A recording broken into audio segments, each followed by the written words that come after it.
Assalamualaikum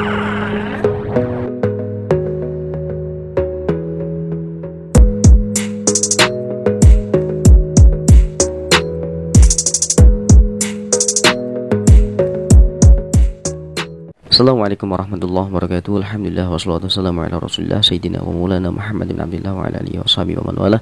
Wala haula wala quwwata illa billah. Muba'dah, kembali lagi bersama Gmail Sarogan Official. Bukan cuma dari kalangan akademisi atau politisi, namun ada beberapa ulama yang namanya itu begitu sangat harum sampai sekarang, yang dimana beliau-beliau itu juga menginspirasi Indonesia.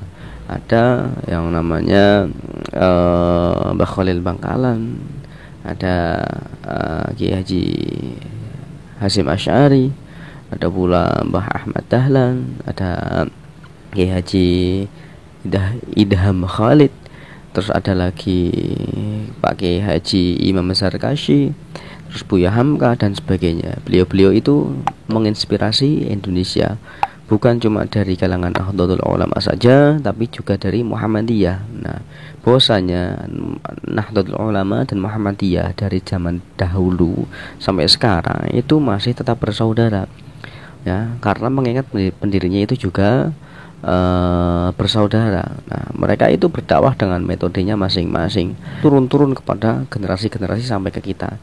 Dan mereka dan para beliau-beliau itu mempunyai metode-metodenya masing-masing, sehingga Islam itu tersebar secara luas dengan masuk ke dalam ranah-ranah masyarakat tanpa ada yang namanya suatu paksaan, ya. Jadi orang-orang itu menerima dengan lapang dada dan senang hati. Itu karena apa? Karena dengan pencerahan, dengan dakwahnya yang sangatlah halus. Nah, itu contoh seperti ulama-ulama sekarang itu, ya, itu juga seperti itu, berbeda-beda.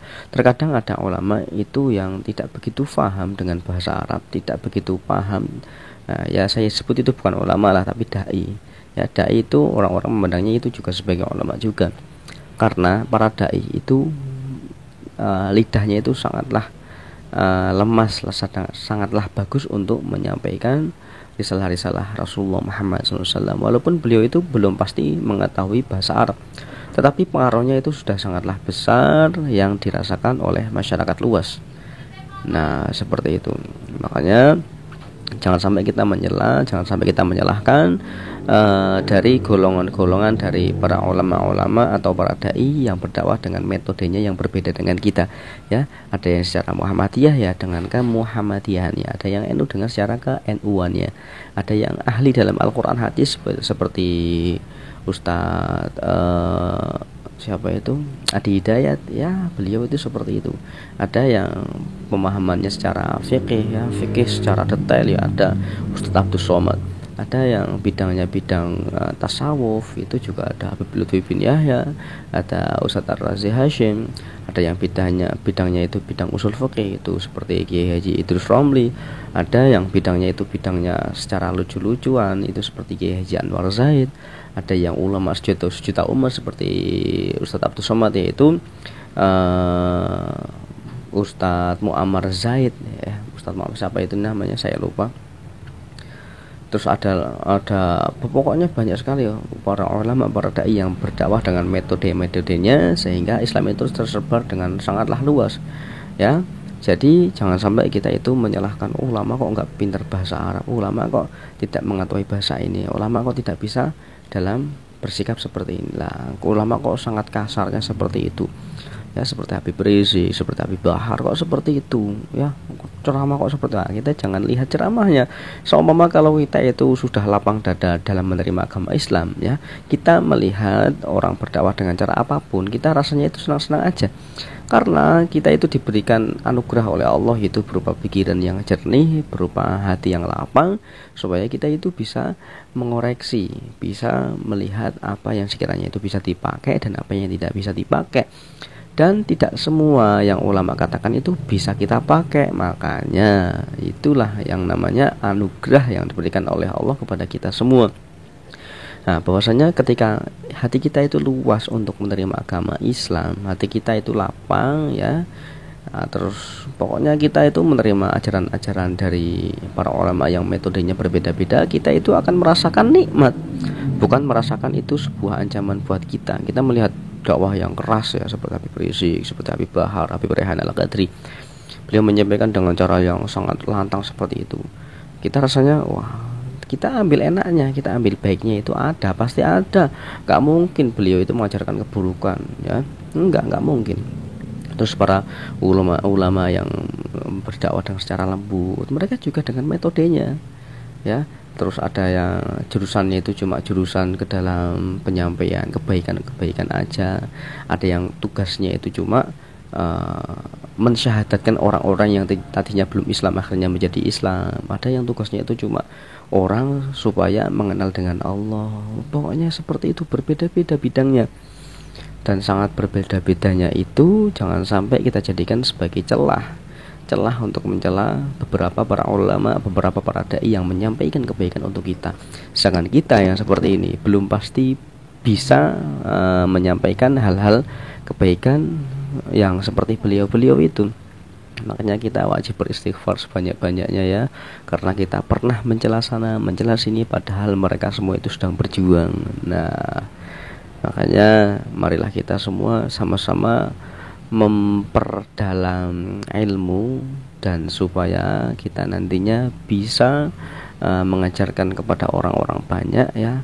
Dan ketika kita tidak bisa, cukup kita katakan mohon maaf, saya belum menguasai, saya tidak bisa. Tanyalah kepada yang lebih tahu seperti dia, seperti itu saja ya. Jangan sampai yang tidak tahu kita seolah-olah tahu. Kalau tidak tahu kita lemparkan kepada orang yang berhak untuk menjawabnya. Seperti itu. Yang penting kita berdakwah dengan apa yang kita tahu, kita punya. Jadi tidak cuma berupa ilmu saja berdakwah itu.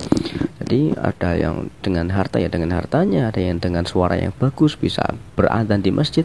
Karena tidak banyak ya, tidak sedikit orang yang berdakwah dengan cara suaranya yang bagus ya.